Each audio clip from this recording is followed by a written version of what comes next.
Subscribe करें हमारे YouTube channel साधना gold को और पाएं वीडियोस सबसे पहले। बेल आइकन दबाना ना भूलें। आप लोगों में से सभी लोगों ने क्रिकेट मैच देखा होगा, सभी ने देखा होगा। उसमें होता कुछ ऐसा है कि एक बॉल लेकर व्यक्ति दौड़ता है और वो बैट्समैन की तरफ तेजी से फेंकता है। बहुत ध्यान से सुनिएगा, बड़ा आनंद आएगा आपको।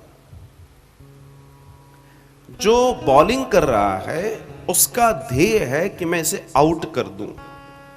वो पूरी ताकत से उस सामने वाले बैट्समैन को आउट कर देना चाहता है और हर गेंद उसे आउट करने के लिए ही फेंकी जा रही है। लेकिन ये बैट्समैन की अपनी मनस्थिति और स्थिति के ऊपर निर्भर करता है कि वो उस गेंद के साथ क्या न्याय करेगा। अगर वो बहुत अच्छी स्थिति में नहीं है तो वो गेंद उसे आउट कर देगी। थोड़ी ठीक ठाक स्थिति में है तो वो बच जाएगा, फ्री चली जाएगी। थोड़ी और अच्छी स्थिति में 1 रन ले लेगा, और अच्छी स्थिति में 2 रन ले लेगा, और अच्छी स्थिति में है तो 4 भी मार देगा, और अच्छी स्थिति में है तो 6 भी मार देगा। अब मान लीजिए इस समय इसके पीछे के कर्म बड़ा अच्छा काम कर रहे हैं, तो हो सकता है कि इसको 6 भी मारे और फ्री हिट भी मिल जाए। ये कर्मों की बात कर रहा हूं। लेकिन ये स्थिति दोनों की बराबर है। देखो, जो गेंद फेंक रहा है वो भी अपना पूरा परिश्रम कर रहा है कि आउट हो जाए, और जो बैट्समैन है वो भी पूरी ताकत में है कि मैं आउट नहीं हूं। ये बस यही स्थिति संभालना है। हमारी और हमारे कर्मों की गेंद बार बार आती है, लेकिन आप उस समय किस स्थिति में हैं, वो स्थिति आपको या तो हराती है या तो जिताती है। ये जीवन का दर्शन है। आपकी भाषा में समझाने का प्रयास किया है। बुरा और अच्छा वक्त सबका आता है, लेकिन जो लोग बुरे समय में अच्छे वक्त की तैयारी करते हैं, कमजोर लोगों की तरह रोते नहीं हैं, लोगों के सामने कमजोर नहीं बनते, क्योंकि ज्यादातर लोग बुरे समय में कमजोर हो जाते हैं। वो बुरे समय के लिए रोते रहते हैं, अब क्या करें, अब क्या करें, अब तो बुरा वक्त चल रहा है, हमने ऐसा दिखाया, हमारे को तो ज्योतिष ने भी बोला आपका समय बहुत बेकार है, और ये है और वो है, सारी चीजें। और उसको मालूम न जाने क्यों उसके दिमाग में बैठ जाता है कि टाइम इज नॉट गुड और मेरा कुछ नहीं हो सकता, और वो उसी ख्याल के साथ जो भी उसका समय है वो गुजारता है।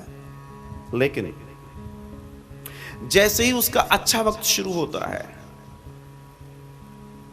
जैसे ही उसका अच्छा वक्त शुरू होता है, उस वक्त की कोई तैयारी उसके पास नहीं होती, क्योंकि पीछे का समय उसने रोने में गुजार दिया, हताशा में गुजार दिया।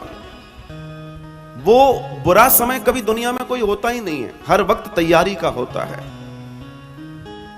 और इस व्यक्ति ने क्या किया, उस तैयारी के वक्त को रोने में गुजार दिया। जब अच्छा वक्त आया तो उसको करने के लिए कुछ है ही नहीं, वो अच्छा वक्त भी निकल गया, फिर वही रोना गाना।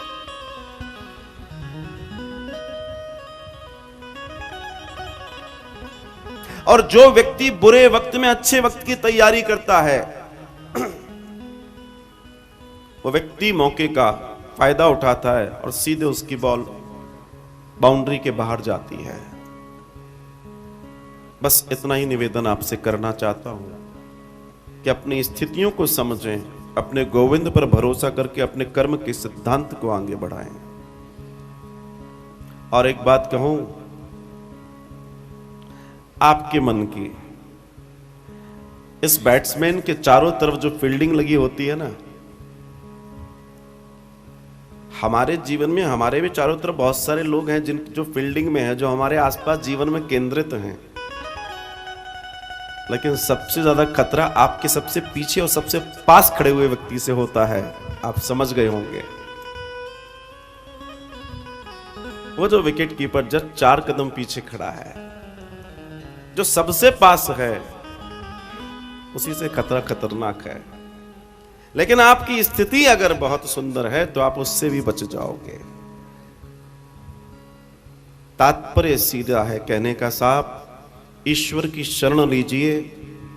ये बॉलें तो आएंगी आएंगी, लोग अपनी अपनी धारणा करते रहेंगे, लेकिन जब हम गोविंद के हो जाते हैं तो फिर हमें कुछ नहीं सोचना। बॉल भी वही डालेगा, बैट भी वही घुमाएगा, बॉल को भी वही दौड़ाएगा, वही करेगा जो करना है। हम तो उसकी गोद में बैठकर जीवन जिएंगे।